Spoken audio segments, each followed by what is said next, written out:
Hello everyone, welcome back to knowledge centre.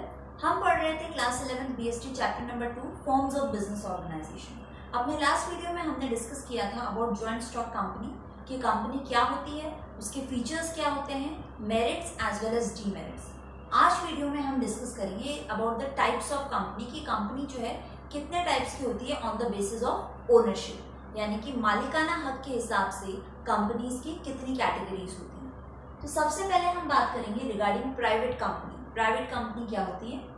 It means a company which means ऐसी company जिसके अंदर ये सारी कैरेक्टरिस्टिक्स मौजूद हैं जो कि हम अब डिस्कस करने वाले हैं। पहला है restricts the transfer of shares, यानी कि प्राइवेट कंपनी एक ऐसी कंपनी होती है जो कि अपने शेयर्स को इजीली आपको ट्रांसफर करने नहीं देती है। प्राइवेट कंपनी में अगर आप शेयर्स को ट्रांसफर करना चाहते हैं तो उसके लिए बहुत सारी लीगल फॉर्मेलिटीज होती है, आपको प्रायर परमिशन लेनी होती है and after completing all the legal formalities also ऐसा कंपल्सरी नहीं है कि आप सक्सेसफुली ट्रांसफर कर ही पाओगे। ओके, क्यों ऐसा क्यों होता है स्पेसिफिकली प्राइवेट कंपनी में ही? क्योंकि प्राइवेट कंपनी में जो नंबर ऑफ शेयर होल्डर्स होते हैं वो बहुत कम होते हैं और उनका सारा डेटा, नेम, एड्रेस, एवरीथिंग सब कुछ जो है कंपनी के पास रजिस्टर्ड होता है, रिटर्न होता है, सारा रिकॉर्ड मेंटेन होता है। तो अब अगर आप ट्रांसफर करना चाहो विदाउट प्रायर परमिशन तो ये ऐसा पॉसिबल नहीं है। बहुत लेंदी और बहुत ही कॉम्प्लेक्स लीगल फॉर्मेलिटीज होती हैं और विद प्रायर परमिशन जो है आप ऐसा कर सकते हो। नेक्स्ट है has minimum 2 members and maximum 50 members, यानी कि कम से कम 2 मेंबर्स का होना जरूरी है और मैक्सिमम ज्यादा से ज्यादा 50 मेंबर जो है वो प्राइवेट कंपनी का हिस्सा बन सकते हैं। Next does not invite public to subscribe shares. भाई हमने कंपनी के केस में पढ़ा है कि कंपनी क्या करती है, प्रोस्पेक्टस इशू करती है। प्रोस्पेक्टस क्या होता है? एक तरह का एडवर्टीजमेंट होता है, विज्ञापन देती है कंपनी पूरी जनरल पब्लिक को कि भाई आप आइए और हमारे शेयर्स को सब्सक्राइब कीजिए, हमारे शेयर्स आप खरीदिए। और उससे जब जो लोग शेयर खरीदते हैं उनसे कंपनी को क्या मिलता है? पैसा। और यही कंपनी का सोर्स ऑफ फंड होता है, पैसा रेस करने का तरीका होता है। तो इसमें क्या होता है प्राइवेट कंपनी में कि ये पब्लिक को इनवाइट नहीं कर सकते, यानी कि ये प्रोस्पेक्टस इशू नहीं करते हैं, ये विज्ञापन नहीं करते हैं पब्लिक के लिए कि आइए और हमारे शेयर्स खरीदिए, हमारे शेयर्स सब्सक्राइब कीजिए। ये राइट जो है प्राइवेट कंपनी को नहीं होता है। ये पब्लिक को सब्सक्राइब नहीं कर सकते हैं या पब्लिक को इन्वाइट नहीं कर सकते हैं फॉर परचेजिंग ऑफ शेयर्स। कहने का मतलब है कि प्राइवेट कंपनी जनरल पब्लिक से फंड्स रेज नहीं कर सकती है, शेयर्स के थ्रू उनसे पैसा नहीं उठा सकती।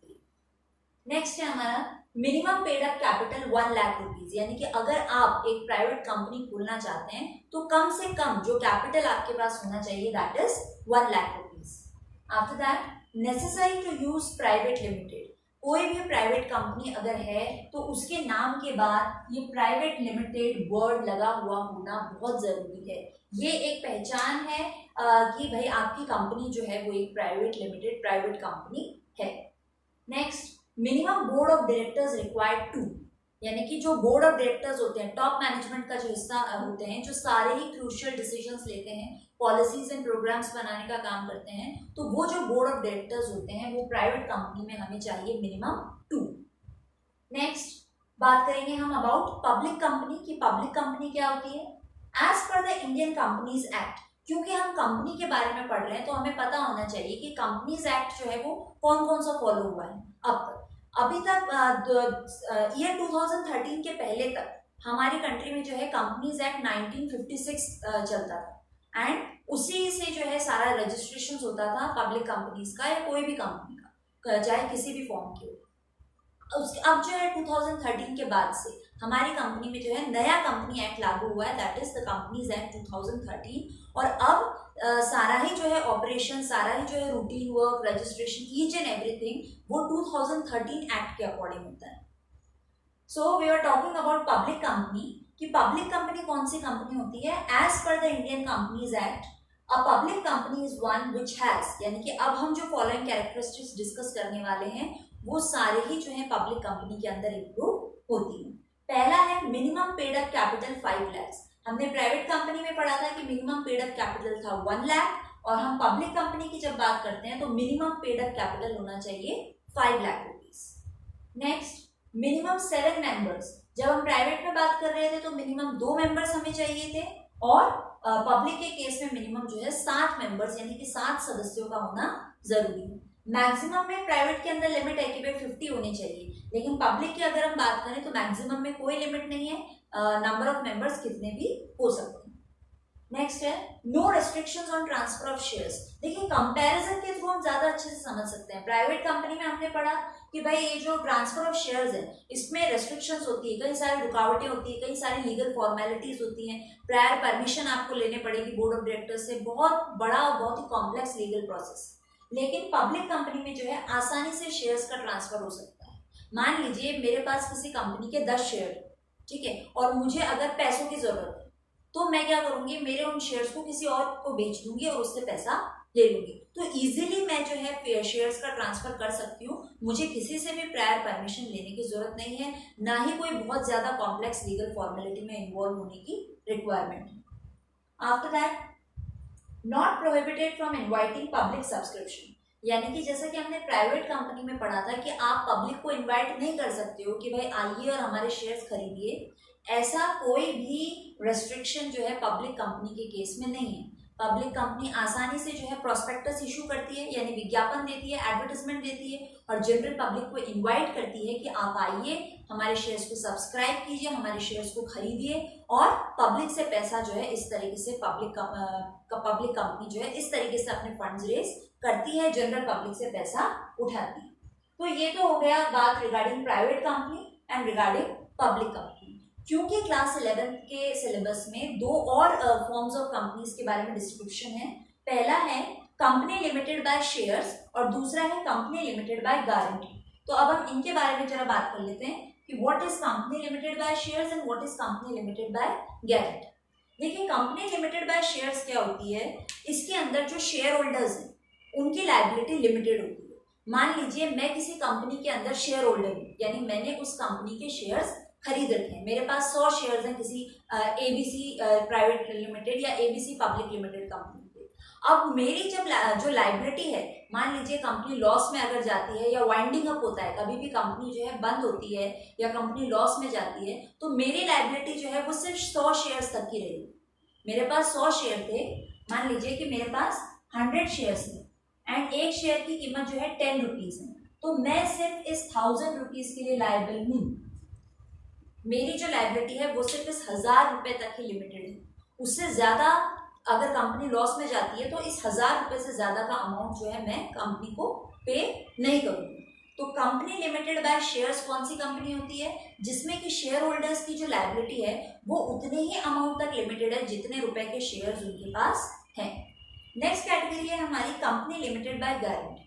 अब इस फॉर्म ऑफ कंपनी में क्या होता है कि भाई हम स्टार्टिंग में सब्सक्राइब करते वक्त कितना पैसा कंपनी को दे रहे हैं ये एक इशू नहीं बनता है, बल्कि कंपनी आपसे गारंटी लेती है पहले कि फ्यूचर में कभी भी कंपनी की वाइंडिंग अप होगा, यानी कंपनी को हम बंद करेंगे, चाहे वो लॉस के कारण हो चाहे किसी भी कारण से, जब भी कंपनी बंद हो रही है तो पहले ही शेयर होल्डर से गारंटी ले ली जाती है कि भाई इतना अमाउंट जो है आपको वाइंडिंग अप के समय पे करना पड़ेगा। मान लीजिए कि मैं एक ऐसी कंपनी के अंदर मेंबर हूँ जिसमें कि company limited by guarantee form, ठीक है, ऐसी कंपनी है जो कि लिमिटेड बाय गारंटी है, उसके अंदर अगर मैं एक शेयर होल्डर हूँ या मैं एक मेंबर हूँ, तो वो लोग क्या करेंगे, मुझसे पहले ही एक एग्रीमेंट साइन करा लेंगे जिसमें गारंटी अमाउंट लिखा होगा। मान लीजिए 1 लाख रुपीज कि भाई जब भी कंपनी का वाइंडिंग अप होगा तो आप ये एग्रीमेंट साइन कीजिए कि 1 लाख रुपए की गारंटी आप हमको देते हैं, व्हेनेवर जब भी वाइंडिंग अप होगा 1 लाख रुपए आप कंपनी को पे करेंगे। तो यहाँ पर जो है हम इनिशियल सब्सक्रिप्शन की बात नहीं कर रहे हैं, आप शेयर परचेज करते समय कितना पैसा दोगे इसकी बात नहीं हो रही है, बल्कि किस चीज की बात हो रही है कि पहले से ही जो शेयर होल्डर्स हैं उनसे गारंटी ले ली जाती है कि वाइंडिंग अप के समय आप कितना अमाउंट पे करने की गारंटी देते हैं। तो ये तो बात हो गई regarding company limited by shares and the another category company limited by guarantee. Ownership के अकॉर्डिंग जो है एक और फॉर्म ऑफ कंपनी है जो कि अभी रिसेंटली, अभी मैंने आपको बताया कि 2013 में नया कंपनीज एक्ट जो है वो बना है और लागू हुआ है। तो ये नए 2013 कंपनी एक्ट में एक नया क्लॉज जुड़ा है, that is OPC, 1 person company. मान लीजिए कोई एक इंसान है और अगर वो कंपनी सेटअप करना चाहता है तो इसके लिए भी कंपनी एक्ट में जो है एक प्रोविजन है कि भाई जरूरी नहीं है कि 2 मेंबर्स हो या 7 मेंबर्स हो, 1 लाख रुपए कैपिटल हो, 5 लाख रुपए कैपिटल हो, पब्लिक को इन्वाइट करोगे या नहीं करोगे, अगर एक सिंगल बंदा, एक सिंगल इंडिविजुअल अपने लेवल पर कंपनी स्टैब्लिश करना चाहता है तो उसके लिए भी एक नया प्रोविजन जो है कंपनीज एक्ट के अंदर इंक्लूड किया गया है, that is one person company, यानी कि एक अकेला इंडिविजुअल भी कंपनी स्टैब्लिश कर सकता है। लेकिन उसके लिए क्या रिक्वायरमेंट्स उसे फुलफिल करने पड़ेगी? पहला जो है वो इंडियन सिटीजन होना चाहिए। अगर वो इंडिया के अंदर एक OPC one person company establish करना चाहता है तो उसका इंडियन सिटीजन होना जरूरी है। सेकेंड चीज, रेजिडेंट इन इंडिया। भाई इंडियन सिटीजन आप कब हो? जब आपका बर्थ इंडिया में हुआ है, आपके मदर, आपके जो पेरेंट्स है उनका बर्थ इंडिया में हुआ है, तो आप एक इंडियन सिटीजन हो गए कि from your birth you are living in India, या आपका बर्थ जो है वो इंडिया के अंदर हुआ है और आपके पेरेंट्स जो है वो भी इंडियंस हैं, ठीक है। तो ये तो आपको इंडियन सिटीजन बनाता है। सेकेंड चीज जो है resident in India. Resident in India के लिए कुछ अलग प्रोविजन है जो आपको फुलफिल करना पड़ेगा। रेजिडेंट इन इंडिया को आप कब कह सकते हो? जब प्रीसीडिंग कैलेंडर ईयर में नॉट लेस देन 182 डेज से आप इंडिया में ही रह रहे हो। क्या मतलब है इसका?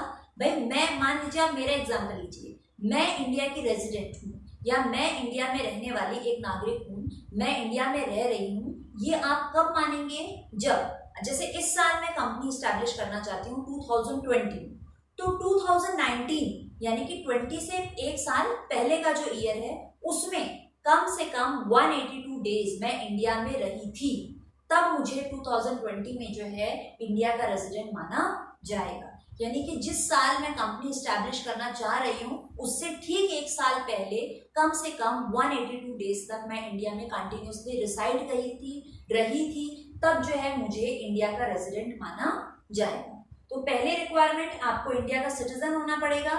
दूसरा, इंडिया का रेजिडेंट होना पड़ेगा आपको। रेजिडेंट के लिए क्या रिक्वायरमेंट आपको फुलफिल करनी है कि एक साल पहले आप कम से कम 182 डेज इंडिया में रिसाइड करे थे, यानी कि इंडिया में रहे थे, तब आप जो है एक वन पर्सन कंपनी फॉर्म कर सकते हैं। इसके अलावा अगर हम मेंबर्स की बात करें तो वन पर्सन कंपनी में मिनिमम मेंबर जो है आपको 1 चाहिए और मैक्सिमम मेंबर भी जो है वो 1 ही होता है। इसके अलावा वन पर्सन कंपनी में हमें एक नॉमिनी की भी जरूरत होती है।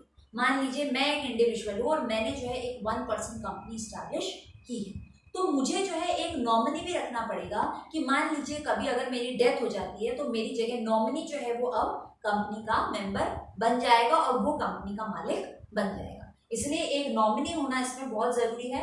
अगर हम बात करें बोर्ड ऑफ डायरेक्टर्स की, तो बोर्ड ऑफ डायरेक्टर्स जो है वो वन पर्सन कंपनी में मिनिमम होते हैं 1 और maximum it can be 15। Maximum board of directors one person company के केस में 15 भी हो सकते हैं। एक और प्रोविजन जो कि वन पर्सन कंपनी में जोड़ा गया है कि एक कैलेंडर ईयर में एटलीस्ट 2 बोर्ड मीटिंग्स उन्हें बुलानी होंगी। मान लीजिए आपके मेंबर 1 है या बोर्ड ऑफ डायरेक्टर्स 1 है या कितने भी है, भाई मैक्सिमम हमने पढ़ा कि 15 बोर्ड ऑफ डायरेक्टर्स होते हैं, तो वन पर्सन प्रोविजन के लिए वन पर्सन कंपनी के लिए ये कंपलसरी प्रोविजन है इन द कंपनीज एक्ट कि पूरे एक कैलेंडर ईयर में, पूरे एक साल भर में उन्हें कम से कम 2 बार बोर्ड ऑफ डायरेक्टर्स की मीटिंग जो है बुलानी compulsory. So this was all regarding the one person company. तो कहने का मतलब है आज हमने डिस्कस किया कि ओनरशिप को बेस मानते हुए, मालिकाना हक को आधार मानते हुए 3 तरह की कंपनीज होती हैं। पहला है हमारा प्राइवेट कंपनी, दूसरा है हमारा पब्लिक कंपनी और तीसरा था हमारा ओपीसी यानी कि वन पर्सन कंपनी, जो कि एक नया क्लॉज है जो कि अभी रिसेंट कंपनीज एक्ट 2013 में इंक्लूड किया गया है। इसके अलावा हमने 2 और कैटेगरीज के बारे में डिस्कस किया। पहला है कंपनी लिमिटेड बाय शेयर्स और दूसरा था company limited by guarantee. Company limited by shares में हमने पढ़ा कि जो शेयर होल्डर्स हैं उनकी लायबिलिटी जो है वो सिर्फ शेयर अमाउंट तक लिमिटेड है कि उनके पास जितने भी नंबर ऑफ शेयर्स हैं उनका जितना पैसा है उतना ही लिमिटेड लायबिलिटी उनकी बनती है। And company limited by guarantee में हमने पढ़ा कि जो वाइंडिंग अप के टाइम पे गारंटी अमाउंट आपको पे करना पड़ता है, इसका प्रॉमिस पहले से ही कंपनी ले लेती है।